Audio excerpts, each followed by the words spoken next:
Anjir, panas banget pagi hari ini.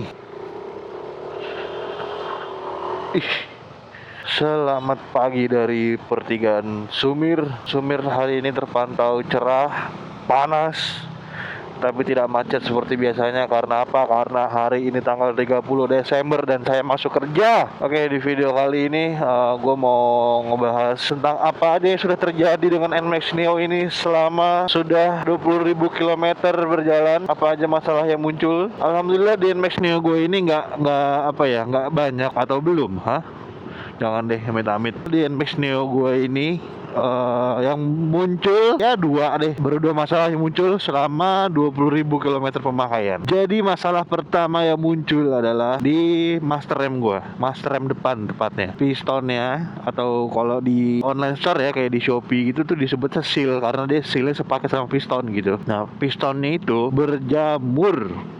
Nah, itu gua nggak tahu berjamurnya karena emang masalah, maksudnya kan kayak ini motor kan produksi massal lah gitu loh, dari pabrik, nggak 100% sempurna, dan nggak semua produksian pabrik tuh semuanya sempurna tuh, nggak kan, pasti ada minusnya. Atau gua nggak tahu emang ini gua lagi dapet unit yang reject di bagian master remnya, atau memang pure pribadi, kesalahan gue pribadi. Nah, itu gue nggak tahu. Jadi gejala awalnya itu muncul setelah gue lagi ganti kampas rem nih depan belakang ya kan.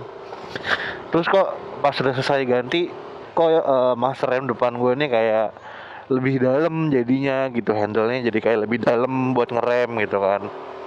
Awalnya gue pikir ya udah kali, memang mungkin masih penyesuaian sama kampasnya, karena kan kalipernya tuh dibongkar, dibersih-bersihin semuanya lah, gue minta dibersihin gitu kan. Jadi gue berpikir kayak oh ya udah, mungkin masih penyesuaian gitu kan. Nah, tapi kok setelah 2 hari kemudian kok tambah dalam gitu kan, makin lama makin dalam, padahal kampas rem baru kok kayak rem abis gitu, dalam banget, dan nggak mau balik, handle-nya nggak mau balik ke depan gitu kan. Jadi kalau dipencet ya udah diem, harus dibalikin ke depan baru balik gitu. Udah, terus gue akhirnya tanya mekanik gue lagi dong, ini kemarin kaliper gue ada masalah nggak pas dibongkar gitu, soalnya jadi begini nih, kalau emang ada masalah ya udah kita bongkar lagi yuk gitu, kenapa, kita cari tahu. Kata mekanik kan nggak ada gitu, nggak ada masalah, fine fine aja, nggak ada masalah apa apa kaliper gue. Akhirnya ya udahlah, tetap kita bongkar lagi dong. Maksudnya nggak enak banget, gue ngerem dalam banget gitu. Pas dibongkar awalnya tuh belum curiga ke piston master rem gitu. Awalnya kita ngurut dulu nih dari kaliper di bawah, kita cek-cekin aman segala macem, sampai akhirnya dicek-cek, dilihat-lihat, oh kayaknya master rem nih, sampai mekanik kayak gitu kan. Udah akhirnya kayak bongkar tuh master rem ya kan. Pas sudah dibongkar, bener aja isinya berjamur, dan jamurnya nggak cuma di pistonnya doang, sampai ke dalam tempat minyak rem cuy, asli. Karena memang selama gue punya motor ini gue nggak jarang sih, cuman awal-awal aja nyuci sendiri gitu. Nah, makin sini akhirnya gue nyuci di steam motor terus lah. Gue nggak tahu deh tuh apakah masuknya jamur itu ke master rem gue karena nyuci di steam gitu kan, maksudnya kesemprot terus jadi masuk air, atau karena memang air hujan juga, dari mana masuknya gue nggak ngerti. Pokoknya berjamur dari mulai pistonnya sampai dalam minyak remnya, tempat tabung minyak remnya berjamur, dalamnya abu-abu warna minyak rem gue. Udah akhirnya dibersihin segala macem. Karena waktu itu bongkarnya malam-malam, jadi kita nggak bisa beli piston baru kan, karena pistonnya bener-bener berjamur, kayak bener-bener satu piston master remnya itu full berjamur semuanya, kerak gitu loh. Kerak yang keras gitu kan, jadi menghambat kinerja si pistonnya kan. Udah, untungnya teman gue punya piston bekas apa ya, nggak bekas sih, dia beli, cuman diambil apanya doang gitu, entah diambil sealnya doang atau apanya, punya R25 gitu, punya apa, pokoknya sama deh, plak triplek bisa dipakai. Akhirnya gue minta deh tuh, cuman sealnya tetap pakai seal ori ini, karena seal alhamdulillah nggak apa-apa, aman gitu sealnya. Udah enak-enak aja tuh ngerem tuh, aman-aman aja, ibarat kata pistonnya KW, cuman yang penting sealnya kan nih. Tuh aman aja rem depannya. Jalanan hari ini rame banget, kenapa dah?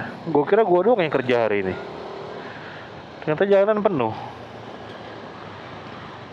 Pada mau kemana sih orang-orang? Kalian kalau ada yang pernah ngalamin master rem, piston master rem berjamur kayak gitu, tolong sharing-sharing lah. Maksudnya biar gue buat pelajaran gue juga, karena gue baru pertama kali ini nih piston master rem berjamur. Posisinya kan di dalam ya, tapi bisa berjamur tuh gue bingung sih. Boleh lah di share entah solusinya, entah cara pencegahannya, biar buat belajar bareng-bareng lah kita.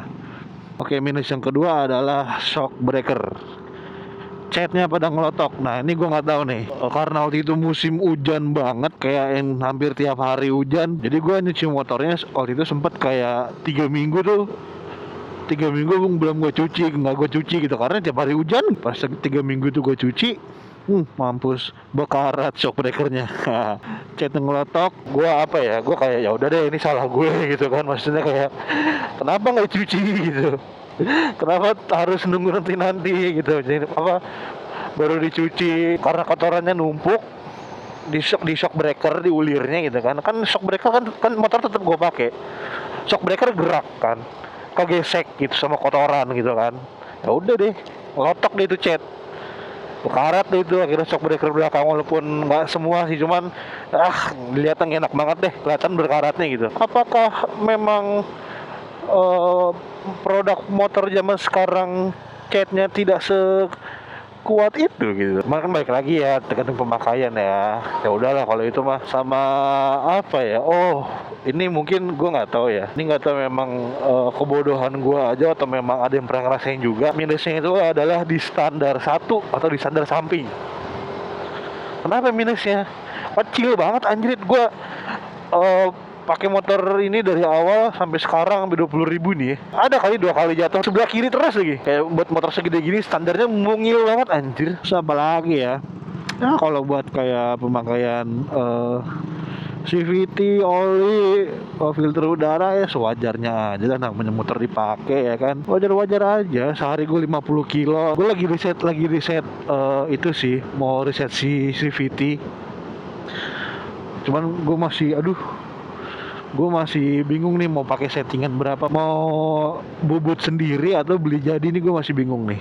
Kalau ada saran boleh dong di komen-komen lah, lebih recommended yang mana. Nanti deh ya coba gue bikinin video settingan CVT gue yang sekarang ini, siapa tahu bisa jadi inspirasi juga buat kalian yang lagi riset CVT NMAX Neo gitu kan. Atau siapa tahu juga gue bisa jadi dapet masukan juga tentang settingan CVT gue. Paling itu aja buat video kali ini, kekurangan NMAX Neo gue. Nanti kalau ada apa-apa lagi tentang motor ini gue kabarin deh.